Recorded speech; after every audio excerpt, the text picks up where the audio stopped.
What is going on, guys? Welcome back to another video. Today we're recapping the Sunday games for Week 8 of the 2017 through 2018 NFL season. And if you guys didn't know, I do recaps of all the primetime games immediately after the games happen. So like Thursday Night Football, Sunday Night Football, and Monday Night Football. So I'm not going to discuss those games in this video. So let's get right into it. We start off with Minnesota at Cleveland at London.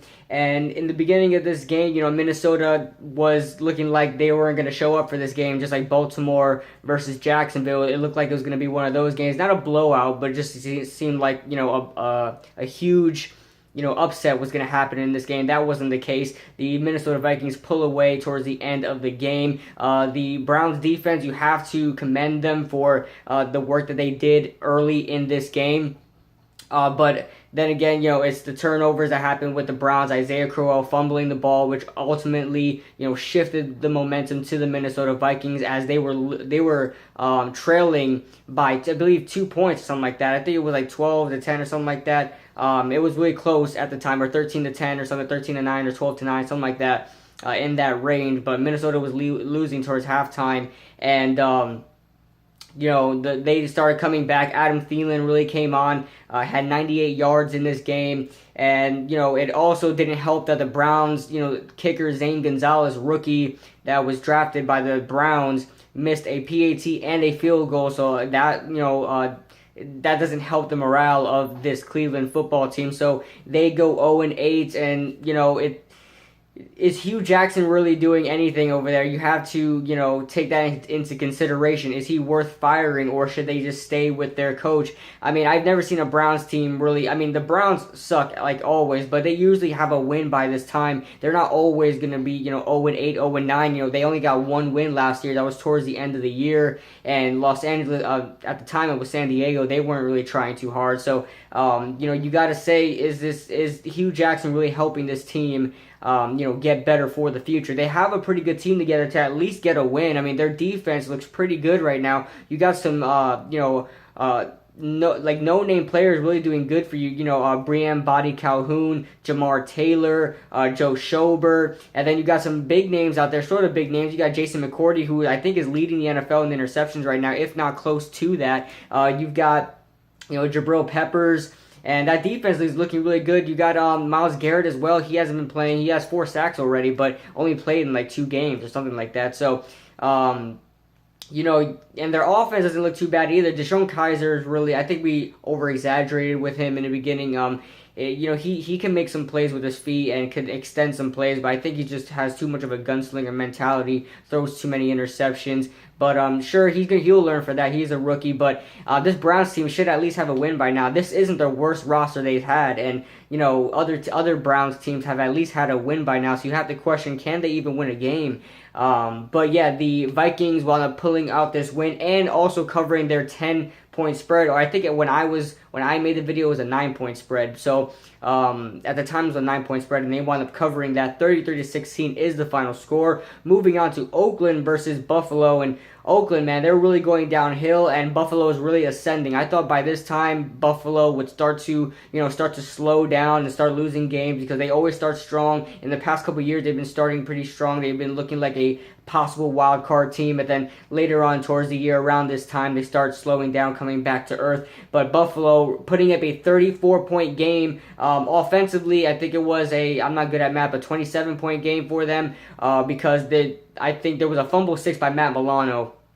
DeAndre Washington winds up fumbling the ball, picked up by Matt Milano, just caught by Matt Milano, and he winds up running in for a touchdown. So, I mean, that defense for the Buffalo is legit. I mean, they don't allow anybody to score, and I mean, what a defense that is for Buffalo. I don't even think, besides Tampa Bay, I think that's the only high-scoring game, and it was 27 points. I think that was the only high-scoring game that they allowed. And then think about it, they face teams like Denver, they face teams like Oakland, and no one's passing on them. And they have a really good defense right now. And even with Tyrod Taylor, you guys know I'm not very fond of Tyrod Taylor, but he does what he has to do. And how about the wide receivers? That if you watch the game, how about the wide receivers now? there was only 165 yards throughout all the wide receivers, so not all of them got much yards. Tyrod Taylor only threw for 165. But if you guys see, the film and stuff like that, watch the highlights or whatever you do, you see that the wide receivers were running for those plays. I mean, just phenomenal catches down the field, big chunks down the field. Whether it was Andre Holmes, whether it was Jordan Matthews, I mean, it didn't matter. Whether it was Zay Jones, who I think should get a lot more reps because, I mean, that guy's a beast, but he doesn't get much reps in this game as a rookie for the Buffalo Bills. Definitely has potential to be a number one wide receiver. All those players, at least in this game, really laid out for the ball. Andre Holmes made a phenomenal touchdown against his former team. And this Buffalo Bills squad is rolling right now. You have to consider them as a possible, fifth seed in the AFC right now. I think they'll get that fifth seed spot, if not the sixth. But I mean, they're not going to win the division. I think we all knew that. I mean, they had the lead for a while, but New England's starting to come on now. Their defense is playing a little better. So I mean, let's calm down with the Buffalo winning the division right now. But Buffalo is really looking good right now. As far as Oakland goes, this is not good. This is not good. I mean, Derek Carr's starting to turn the ball over, something he doesn't really do, but now he's starting to turn the ball over. Your running backs are starting to turn the ball over. Both DeAndre Washington and Jalen Richard both fumbled in this game, and both of those fumbles wound up being for scores, whether it was a score the defense scoring or Buffalo taking over and wound up scoring. But you have to be afraid if you're an Oakland Raiders fan. Are you guys becoming the team you guys have been for a couple years now? That defense, you're not doing anything with that defense. Everybody is destroying your defense. LaShawn McCoy just destroyed that defense. But we'll see what happens in the future for the Oakland Raiders. By the way, LaShawn McCoy, I mean, as long as he's playing, that Tyrod Taylor doesn't need to throw for 200 yards. He could throw for 165 and still put up 27 points offensively because of LaShawn McCoy. What a beast he is for Buffalo. Indianapolis at Cincinnati. Cincinnati comes away with the win, 24-23. Now, I took Cincinnati -10, but I started to think about it. I didn't switch the pick or anything, but I started to think about it. I was like, I think Indianapolis could wind up covering this spread, and they did. But I didn't switch the pick. There's no point to it. It's not like I'm really betting, in these games. I just do it for fun. But yeah, Cincinnati comes out with the win here. Joe Mixon looked really good. He's going to wind up being the full-time starter over Jeremy Hill and Giovanni Bernard. I believe it's a contract year for Giovanni Bernard, so you could probably see his way out of Cincinnati. We'll see where he goes, but Joe Mixon definitely has that running back spot locked down. The defense for Cincinnati did pretty well. Those 23 points for Indianapolis scored wasn't really telling to how well Cincinnati played on defense. But yeah, Cincinnati comes out with the win just barely. They're trying to fight for, trying to hopefully try to get the win the AFC North. They're not too far behind. I believe Pittsburgh now is at 5-3 right now, 5-2 or something like that. But they can still catch up. It's Cincinnati. And, we'll see what happens with them. But Indianapolis really falling downhill. I mean, sure, the Texans right now they're losing games now. Even though they're very competitive, I think the Texans are a way better team than 3-4. But you're starting to lose out that race now. Jacksonville is looking really good, and Tennessee is looking really good. So it's not even Houston you have to worry about. It's Jacksonville and Tennessee that can both. There are threats to win a division because I don't think a wild card is going to be coming out of the AFC South. And if they do, it has to be a really good team because the AFC West. Oakland is still somewhat in it. I think maybe they could turn it back on. But you see if the Chargers can do it as well. But we'll see as far as who comes out of the AFC South victorious because it's really a crapshoot at this point. Moving on to the Chargers just barely losing to the New England Patriots. I believe this game was favored by 7.5 for New England, and just barely New England covers the spread with 8 points instead of 7. They were favored by 7.5. I took the Chargers to just cover the spread, not win the game, but just cover the spread plus 7.5, and just barely Vegas knew something I didn't, and I wound up being wrong on that. But the Chargers struggled, later in the game, but they were doing fine in the beginning of the game. Their first drive, they moved down the field, And Melvin Gordon with his longest career run. Congratulations to Melvin Gordon, breaking out an 87-yard touchdown. That is the longest in his career. So congratulations to him for that. They started off strong, 7-0, and until the second quarter, that's when New England decided to score. So it was a close game throughout the whole game. Then New England started to pull away, and it came to a point where, I mean, what really screwed up with New England with the Chargers was, Travis Benjamin and that safety. I mean, they could have been in a much better situation. They could have just been trying to get a field goal at the end of the game if it wasn't for Travis Benjamin that had the stupidest safety I've ever seen in my life. But it is what it is.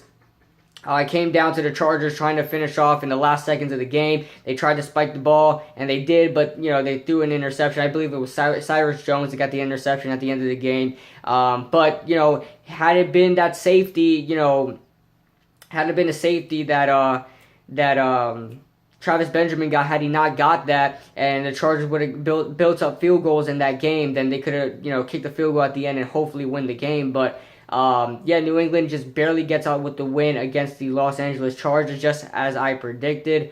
Moving on to the New Orleans Saints defeating the Chicago Bears 20-12, and this was a tight game with the Bears and the New Orleans Saints. As I predicted, I didn't think this was going to be a blowout because Chicago's defense is playing lights out right now. Their offense is finding a way to put up points, and if they don't, they just have to rely on their defense. And that's what they did today. They put up, did they put up a touchdown in this game? I think Mitchell Trubisky did put up one touchdown in this game. They thought another one was a touchdown, but it got taken away because Zach Miller came down with the ball, and it was initially ruled a touchdown, but he didn't come out with the ball. He wound up being injured on that play. I believe he's out for the year. I think he did something to his ankle.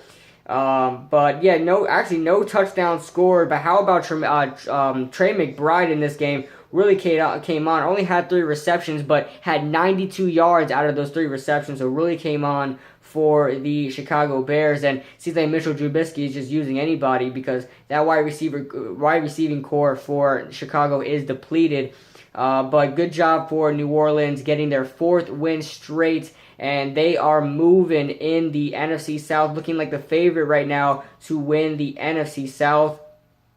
So they move on to, I believe it's 5-2, and that's extraordinary because they started off 0-2. They're pulling off the New York Giants right now, back in the day.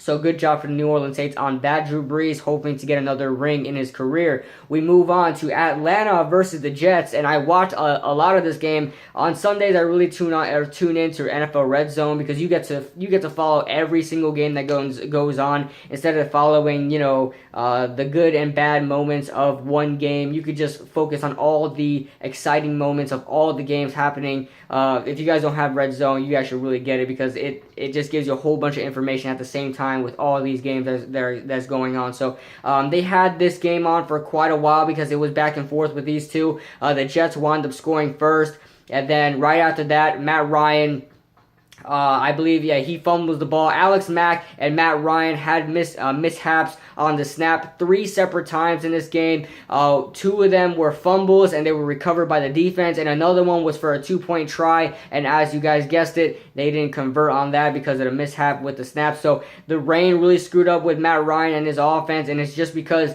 I think the stat was they only played in 2 outside games so far this year, and that's crazy because we're already in week 8. As you guys know, they play in a dome, and they play New Orleans, which is in a dome as well. So, it's not many times where they get to play outside. So, the weather really messes with them, and it messes with teams that play in domes. And you saw that today. As far as moving the ball down the field late in the game, Atlanta really started to come on. I don't know if it was, it stopped raining out or whatever it was, but they really started to come on. You saw a deep ball down the field for Julio Jones. We haven't seen much of that from Julio Jones this year. Atlanta really sticking away. Their new offensive coordinator, forgot his name, it's a weird name. Starts with his last name starts with an S.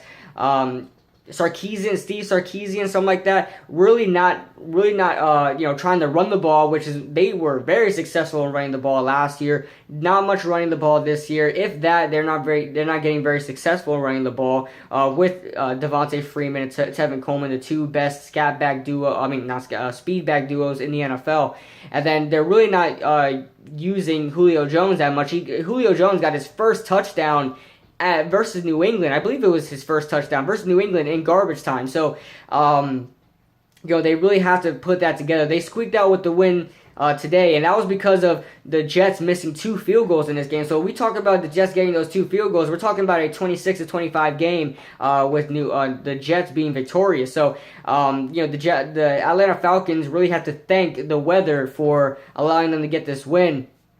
But the Atlanta Falcons did win this game by 5, as I predicted. They were favored by 5, so it's a push. But I had the Atlanta Falcons covering that spread.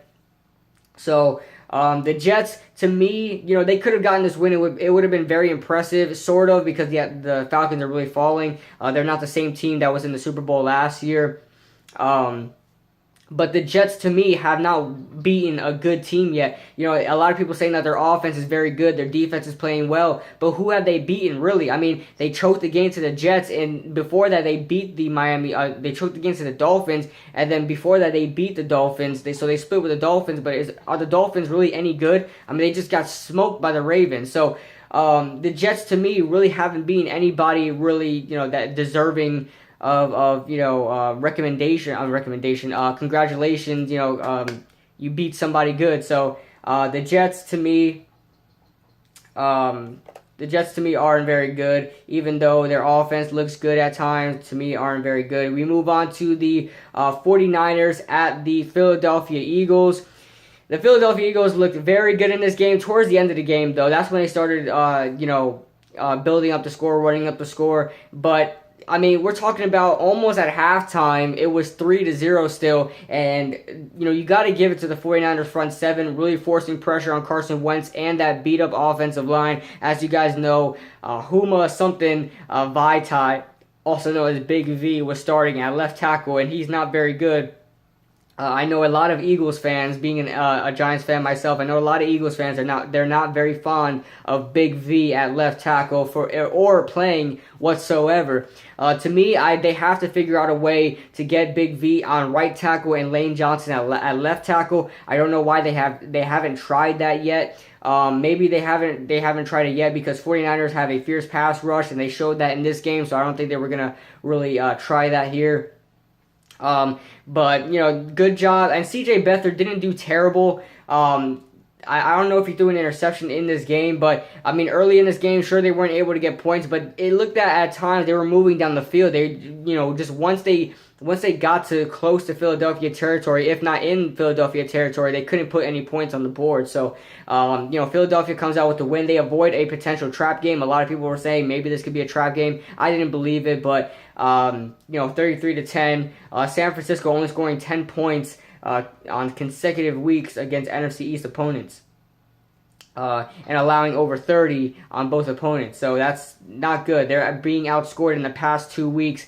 40 plus 33 is 73. 73-20, they're being outscored in the last 2 games. So that's not very good compared to what you've been doing against NFC West opponents, their division rivals, in which they only lost 3 games by a total score of like 8 points, a total difference of like 8 points, I believe, something like that. So we move on to the Carolina Panthers at the Tampa Bay Buccaneers, and the Tampa Bay Buccaneers absolutely let me down in this game. I slept on the Carolina Panthers. They weren't looking good, guys. I mean, they lost to the Bears, and the Bears only completed 4 passes in that game. So, I was thinking that the Carolina Panthers were going to come back out and just be bad again, but they wound up getting the win here, 17-3. They wound up flipping the score compared to last week, where the Bears beat them 17-3, and now they beat the Tampa Bay Buccaneers 17-3. So they take all their anger out on the Tampa Bay Buccaneers. But one thing that the Tampa Bay Buccaneers did do well, And I applaud them for that because they've been getting beat down the field all year. We're talking about Brent Grimes and Vernon Hargreaves, allowing catches downfield all year. And you got to give it to them. They batted down a lot of passes in this game deep. They forced Carolina to, get a methodical drive going, having to have them score methodically. So I got to applaud them for that.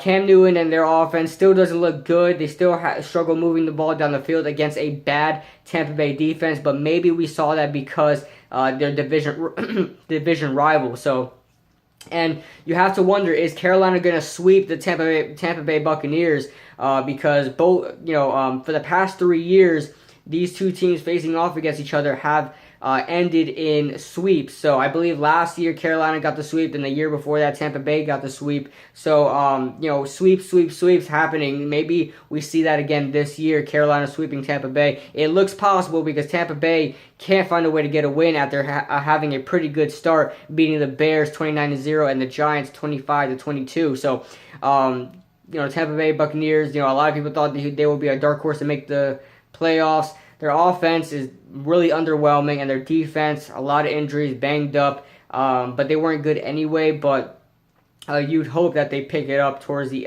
in the middle of the season, trying to make a playoff push, but that doesn't seem very likely. We move on to probably the game of the week, and that's Houston at Seattle. And boy, was this a game, just as I predicted, a shootout, because Deshaun Watson, his offense is virtually unstoppable. As you guys know, Bill O'Brien forced that offense to be built around Deshaun Watson. It's basically, they call it a Clemson playbook 2.0. Whatever they ran in Clemson, they run now in Houston, if not very similar to that. So they make Deshaun Watson very comfortable. It's just like he's playing back at Clemson again, so he's very comfortable in that. It's not like we're seeing other quarterbacks, having to come in and be forced to go from one system to a totally different system, which is what we see a lot in college quarterbacks, because the collegiate football level is very fast-paced and very gunslinging and stuff like that, and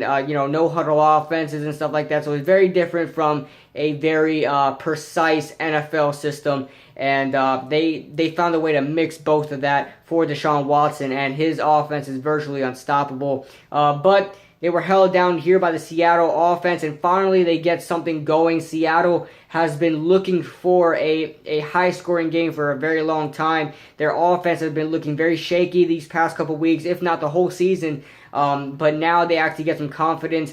They allow 38 points to the Texans. They shouldn't be concerned about that. The Texans have been balling on everybody consistently week to week to week. So they shouldn't, be discouraged by that.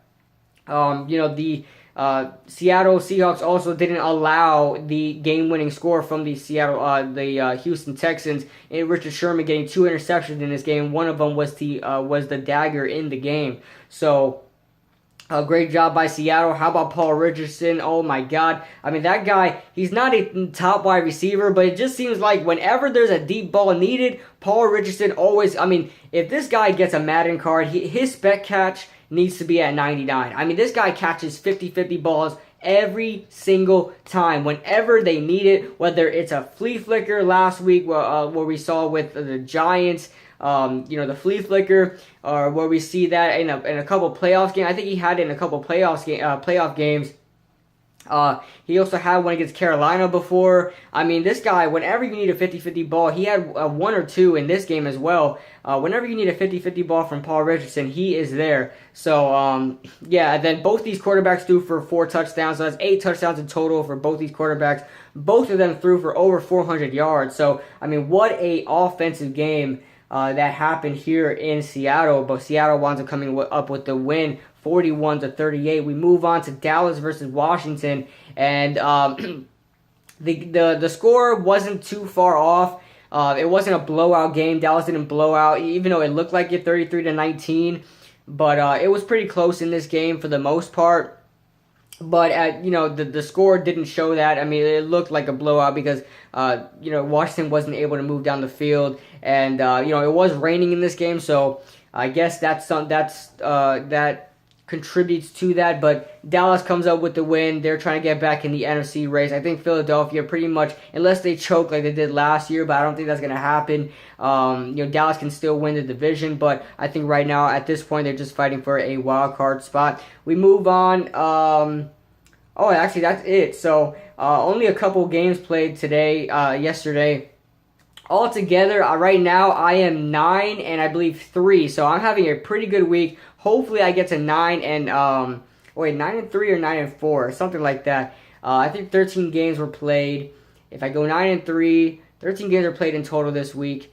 If I go 9 and 3, that's 12, right? So one more game needs to be played. That's Monday Night Football. So I believe I'm 9 and 3 right now. So that is not bad. And the only losses I had was that Thursday Night Football game that I don't think anybody saw coming. Then I did not predict the Tampa Bay game. That's stupid by me. The Tampa Bay game and the Oakland Raiders at the Buffalo Bills. I thought Oakland would pull off the upset, but they didn't. But yeah, we got Monday Night Football tonight. I'll be there for the recap. Let me know what you guys think in the comment section below, and I'll see you guys in the next video.